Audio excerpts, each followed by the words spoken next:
आज आपण संत श्रेष्ठ जगद्गुरू तुकोबाराय यांच्या गाथ्यामधील अभंग क्रमांक 2784वर मी चिंतन मांडण्याचा प्रयत्न करीत आहे. वंदिले वंदावे जीवाचे साठे, किंवा बरी तुटी आरंभीच. स्वहिताची चाड ते ऐका हे बोल, अवघेची मोल धीरा अंगी. शिंपले ते रोप वरवरी बरे, वाळली आपुरे कोंब नये. तुका मने टाकी घाये देवपण, फुटलिया जनकुला पुसी. स्वहिताची चाड ते ऐका हे बोल, अवघेची मोल धीरा अंगी. प्रथम मी संत श्रेष्ठ जगद्गुरू तुकोबाराय यांच्या चरणी साष्टांग दंडवत घालतो. सर्व साधू संतांच्या चरणी साष्टांग दंडवत घालून, पांडुरंग परमात्मा यांच्या चरणी साष्टांग दंडवत घालून माझ्या या चिंतनाला सुरुवात करतो. महाराज अभंगाच्या पहिल्या चरणामध्ये म्हणतात, वंदिले वंदावे जीवाची साठी, किंवा बरी तुटी आरंभीच. महाराज म्हणतात की आपल्या जीवनामध्ये आपण सुरुवातीला आरंभी म्हणजे आपण ज्या देवाची भक्ती सुरुवात केलेली आहे. आता काही मुलं त्यांच्या जीवनामध्ये आई वडील जे करतात किंवा आई वडील जे सांगतात त्याप्रमाणे त्यांच्या जीवनामध्ये भक्ती करतात. आता उदाहरणार्थ माझंच घेतो. आमच्या 3 पिढ्यापासून पांडुरंगाचीच भक्ती आहे. आम्ही कुलदैवतसुद्धा आमच्या माझे वडील मानित नव्हते. कुलदैवत ही सर्व दैवतच पांडुरंग म्हणत होते. आम्ही हे आमच्या जीवनामध्ये पांडुरंगाचीच भक्ती केली. जे वडिलांनं सांगितलं तेच आमच्या जीवनामध्ये आम्ही करीत आलो. आता मात्र जे वडिलांनं सांगितलं आम्ही करीत आलो, प्रत्येक मुलगा करील असं सांगता येतं का? नाही. काही जण त्यांच्या जीवनामध्ये मोठं झाल्यावर त्यांना परमार्थाची ओढ लागते, म्हणजे भगवंताची ओढ लागते. काही जणाला वय चांगलं म्हणजे म्हातारपणाला लागते. कुणाला प्रत्येकाचा परमार्थ त्याच्या जीवनामध्ये त्याची योग्य वेळ आल्यावर तो सुरुवात करत असतो. महाराजाला सांगायचं एवढंच आहे की आरंभ म्हणजे जी तुमची सुरुवात आहे, ज्या देवाला तुम्ही सुरुवातीला वंदन केलेलं आहे, ज्या देवाला तुमचा जीव अर्पण केलेला आहे, मग ती तुमचा जो आरंभ आहे, जो सुरुवातीचा, त्या देवाचा संबंध तुमच्या जीवनामध्ये टाकू नये. कारण त्या देवाचा जर तुम्ही संबंध सोडलात तर तुम्हाला तुमच्या जीवनामध्ये दुसऱ्या देवाची भक्ती चालू केलात तर त्या पहिल्याही देवाची तुम्हाला प्राप्ती होणार नाही आणि दुसऱ्याही देवाची प्राप्ती होणार नाही. माऊली तेच म्हणतात, आरंभी आवडी आदरी आले नाम, तेने सकळ सिद्धी जगी झाले पूर्ण काम. राम कृष्ण गोविंद गोपाळ, तू माय मावली जीवी जिवाळा. कारण माऊली त्यांच्या जीवनामध्ये राम कृष्ण गोविंद गोपाळ, तू माय मावली जीवी जिवाळा. जीवीचा जिवाळा कशाचा होता? राम कृष्ण गोविंद आणि गोपाळाचाच जिवाळा होता. आणि म्हणून त्यांना त्यांच्या जीवनामध्ये त्यांचे विठ्ठलपंत जे वडील आई वडील होते त्याच पावलावर पाऊल टाकले त्यांच्या जीवनामध्ये आणि त्यांना त्या भगवंताची प्राप्ती करून घेतले. महाराजालाही हेच सांगायचं आहे, आपल्या जीवनामध्ये ज्याला वंदन केले त्याच देवाची तुम्ही भक्ती करा. तुम्ही धरसोड तुमच्या जीवनामध्ये करू नका. परमार्थामध्ये हेच जास्त लोक तर करतात. कारण एखादा तुमच्या जीवनामध्ये परमार्थाला लागल्यानंतर काय होतं, कारण संसारामध्ये कुठली तरी हानी होते किंवा संसारामध्ये बायको तरी आजारी पडते, नसता मुलगा तर वारतो. लगेच तुम्हाला वाटतं ही देवाची भक्ती करायलो म्हणूनच माझ्या मागलं सोडून द्यायचं, ही देवच नको म्हणायचं आणि दुसरा देव धरायचा. मग त्या भक्ती सोडून द्यायची किंवा वाम मार्गाला लागायचं. पुन्हा वाम मार्ग बंद करून पुन्हा तिसरा देवाची तुमच्या जीवनामध्ये भक्ती करायची. असं आपल्या जीवनामध्ये बरेच लोक या जगामध्ये करीत राहतात. महाराजाला सांगायचं याच्यामधून एकच आहे की तुम्ही ज्याचा आरंभ केलेला आहे, ज्याच्या सुरुवातीला ज्याला वंदन केलेलं आहे, ज्याला तुमचा जीव अर्पण केलेला आहे, त्याला तुमच्या जीवनामध्ये सोडू नका. अशी धरसोड तुमच्या जीवनामध्ये करू नका. अशा धरसोडीने आपल्याला त्या भगवंताची प्राप्ती होणार नाही. हेच महाराजाला अभंगाच्या पहिल्या चरणामधून सांगायचं आहे. अभंगाच्या दुसऱ्या चरणामध्ये महाराज म्हणतात, सोहिताची चाडते ऐका हे बोल, अवघेची मोल धीरा अंगी. आता ज्याला कुणाला स्वतःचं हित वाटत असेल त्यांनीच माझी बोल ऐकावे महाराज सांगतात. कारण खरंच आहे, संताच्या शब्दावर आपला विश्वास असेल तर आपण त्यांचे शब्दावर विश्वास ठेवावा. एखाद्याला आता मग काही जणाला माऊलीच्या शब्दावर विश्वास असेल, काही जणाला कबीराच्या शब्दावर विश्वास असेल. तुमच्या जीवनामध्ये ज्या संताच्या शब्दावर विश्वास असेल किंवा भगवंताच्या असेल, भगवद्गीतेवर विश्वास असेल, ज्या संताच्या देवावर म्हणजे शब्दावर विश्वास असेल त्यांचे बोल तुमच्या जीवनामध्ये ऐका. पण आरंभ ज्याची सुरुवात केलेली आहे, महाराजाला सांगायचं की ज्याची सुरुवात केली, ज्याला तुमचा जीव अर्पण केलेला आहे आणि त्याच्या चरणी तुमच्या जीवनामध्ये त्याला सोडून भागणार नाही. महाराजाला याच्यामधून सांगायचं आहे, अवघेची मोल धीर अंगी. धीर अत्यंत महत्त्वाचा आहे. आपल्या जीवनामध्ये धरसोड करतो. मी माझ्या जीवनामध्ये परमार्थामध्ये अनेक माणसं पाहिलेली आहेत. कारण त्यांच्या जीवनामध्ये काहीतरी अघटित होतं. प्रत्येकाच्या आपलं हे मागचं प्रारब्ध असतं आणि त्या प्रारब्धानुसार अघटित होतं. त्यांना वाटतं आम्ही जन्मभर परमार्थ केला, माझ्या हे भाग्याला का आलं. अरे बाबा, तू परमार्थ केला, तुला तुझं संचित कर्म तुला सगळं माहीत आहे, ज्ञात आहे. आणि परमार्थामधल्या माणसानं त्याच्या जीवनामध्ये धीर सोडणं, वाट सोडणं, विश्वास त्याच्या जीवनामध्ये सोडणं हे अत्यंत चुकीचं आहे. परमार्थ करीत असताना किंवा संसार करीत असताना हळूहळू आपल्या जीवनामध्ये चालावं लागतं, विश्वास ठेवावा लागतो. आणि संसारामध्येही विश्वास ठेवल्याशिवाय तुमच्या संसारामध्येही तुमची प्रगती होत नाही. आणि परमार्थामध्येही विश्वास आणि धैर्य असल्याशिवाय आपल्या जीवनामध्ये आपल्याला त्या भगवंताची किंवा संताची आपल्या जीवनामध्ये भेटच होत नाही. हेच महाराजाला अभंगाच्या दुसऱ्या चरणामधून सांगायचं आहे.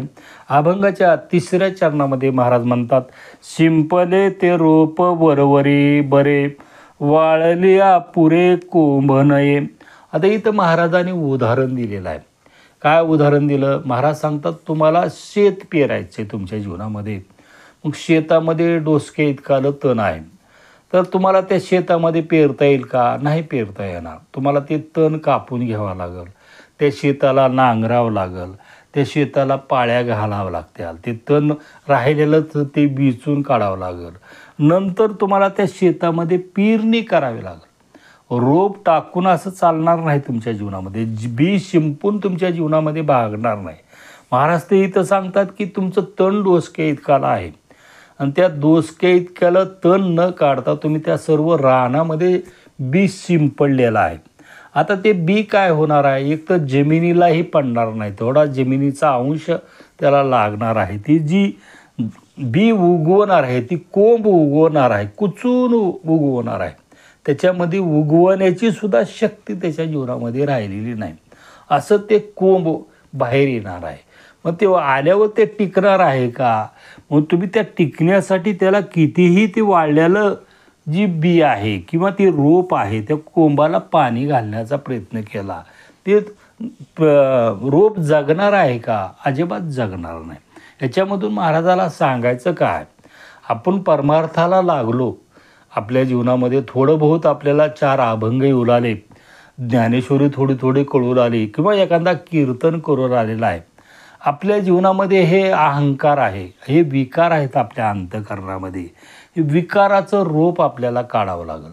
हे विकार दररोज आपल्या कारण येतच असतात. आपला अहंकार असेल, आपला अभिमान असेल किंवा हे अभिमान अहंकार आपल्या जीवनामध्ये काढून टाकला नाही, मग आपला परमार्थ चालू आहे. आपण कीर्तन करायला, एखादा आमच्यासारखा महाराज दररोज कीर्तन करायलेला आहे. आम्ही दररोज कीर्तन, दररोज भजन चालू आहे आमच्या जीवनामध्ये.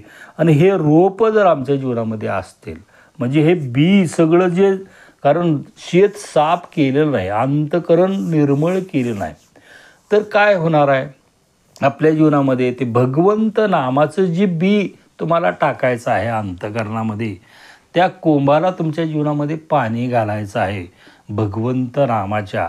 ते नामाचं बी तुमच्या जीवनामध्ये ते रोप वाढणार आहे का? अजिबात वाढणार नाही. कितीही प्रयत्न केलं, कितीही पाणी घातलं, ती वाळू लागलेलं आहे. त्याला काहीही प्रयत्न केलं तर ते नामाचं जे रोप आहे ते तुमच्या जीवनामध्ये वाळूनच जाणार आहे. ह्याच्यामधून महाराजाला सांगायचे की आपण परमार्थाला लागलात. तुमच्या जीवनामध्ये सुरुवात अत्यंत महत्त्वाची आहे. सुरुवातीपासून हळूहळू चालत गेल्यानंतर हे विषयाचं रोप आपल्या अंतःकरणामध्ये रात दिवस हे मन, कारण विषयाचं चिंतन करीत राहतं. विषयाचं चिंतन करून हे विषयाचं बी आपल्या अंतःकरणामध्ये टाकीत राहतं. मग हे विषय वासनेचं बी टाकलेलं ह्याचं तुम्हाला काढावंच लागेल. दुसरा काढणार आहे का तुमच्या अंतःकरणामध्ये? विषय वासनेचं बी टाकलेलं आहे त्या मनानं, तर हे मनानं टाकलेलं दररोज बी पडणार आहे. तुम्ही तुमचं झाड, नामाचं झाड वाढायला तरीही तुम्हाला दररोज हे विषय वासनेचं तण जो मनुष्य त्याच्या जीवनामध्ये काढीत राहतो, धैर्यानं त्याच्या जीवनामध्ये काढीत राहतो, त्याचंच ते, कारण नामाचं रोप चांगलं त्याचं झाड वाढणार आहे.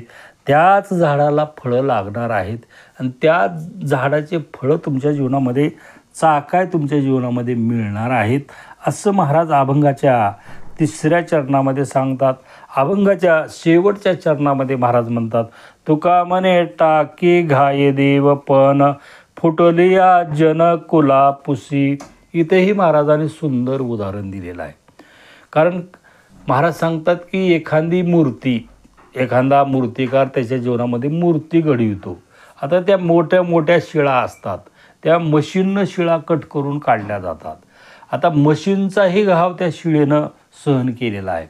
आता मूर्तिकार काय करू लागलेला आहे त्याच्या जीवनामध्ये, कारण त्याला आधी घनाचे घाव घालतो, घनाने त्याला फोडीत राहतो. कारण त्याला मूर्ती पांडुरंगाची बनवायची आहे, माऊलीची बनवायची आहे, महादेवाची बनवायची आहे. मग हे एखादा मनुष्य ते मूर्तीनं तिच्या जीवनामध्ये घनाचे घाव सहन केले, पण छनीचे घाव सहन केले नाहीत. आणि छनीचे घाव जर सहन केले नाहीत तर त्या मूर्तीला काय होणार आहे? कारण मूर्तिकार त्याला बाजूला फेकणार आहे. आणि ती फेकलेली जी मूर्ती आहे मग तिची काय करणार आहे?